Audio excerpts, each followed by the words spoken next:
दूधाधारी मठ छत्तीसगढ़ के प्रसिद्ध हिंदू धार्मिक स्थलों में से एक है।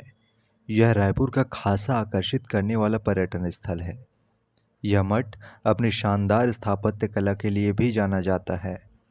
वक्त के साथ दूधाधारी मठ अपने विस्तार के साथ साथ समाज के विस्तार में भी काम किया। रायपुर का रावण भाटा दूधाधारी की ही देन है, जहाँ दशहरा उत्सव मनाने के लिए पूरा शहर इकट्ठा होता है। वहीं वीआईपी रोड पर स्थित राम मंदिर भी मठ की ही जमीन पर बना है। रावण भाटा स्थित नलघर भी मठ की ही जमीन पर है। रायपुर ही नहीं बल्कि प्रदेश के अन्य स्थानों पर भी मठ द्वारा शैक्षणिक संस्थानों का संचालन किया जाता है। बात करें दूधाधारी मठ के इतिहास की, तो महाराज बन तालाब के पास हरे भरे पेड़ों के बीच बलभद्र दास अपनी कुटिया में रहते थे। बलभद्र दास का अधिकतर समय उनके इष्ट हनुमान की भक्ति में निकलता था। वे गाय के दूध से हनुमान का अभिषेक किया करते थे और उसी दूध का सेवन करते थे। अन्य कोई आहार नहीं लेते थे। मठ की स्थापना बलभद्र दास ने की थी।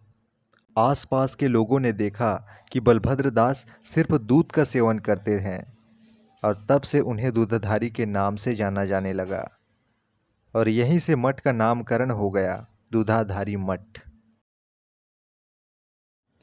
मठ की सीढ़ियां चढ़ते ही सामने मोटी लोहे की सलाखों से बने मंदिर का मुख्य द्वार है, जिसके ऊपर लगे सफ़ेद मार्बल में लिखा है श्री दूधाधारी मठ, स्थापित संवत 1610 यानी सन 1554।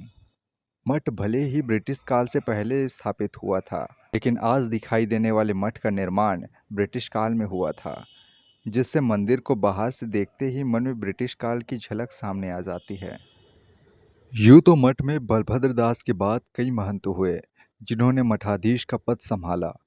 उन्हीं में से एक थे महंत वैष्णव दास, ऐसे महंत जो स्वतंत्रता की लड़ाई में जेल भी गए।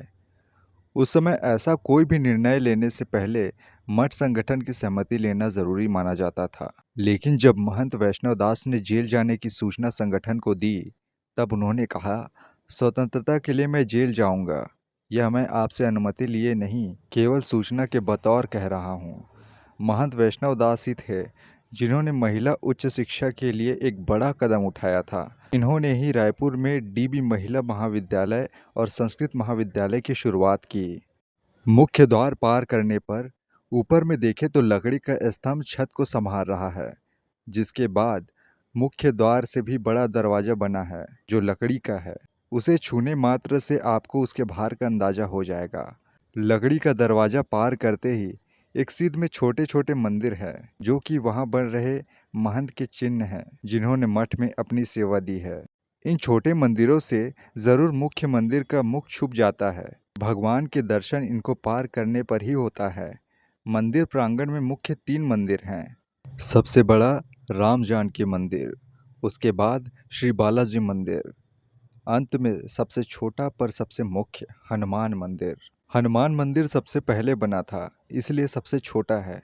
यही हनुमान दूधाधारी मठ के इष्ट देव माने जाते हैं। राम जानकी मंदिर का निर्माण पुरानी बस्ती के दाऊ परिवार द्वारा किया गया था, जिसकी मूर्ति निर्माण हेतु पत्थर राजस्थान से मंगवाए गए थे।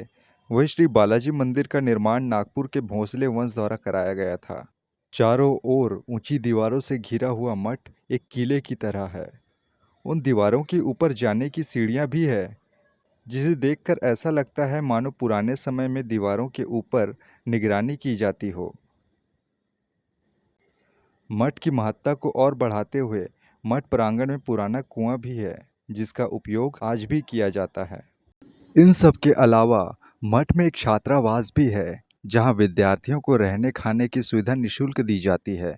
मठ की एक खासियत यह है कि यहाँ 2 रसोइया है, एक सीता और दूसरा अनुसुईया। सीता में सुबह का खाना बनता है तो वहीं अनुसुईया में शाम का। यहाँ आज भी बड़े बड़े चूल्हों में खाना पकाया जाता है। अब इतने लोगों के लिए रोज़ खाना बनता है तो ज़रूर खाने के सामान भी बहुत होंगे और उनको रखने के लिए अनाज घर भी चाहिए होगा, जिसके लिए मठ में अनाज भंडार के लिए बहुत बड़ी जगह सुरक्षित है, जहाँ आज भी अनाज कूटने से लेकर पीसने तक की सारी पुरानी तकनीकें मौजूद हैं।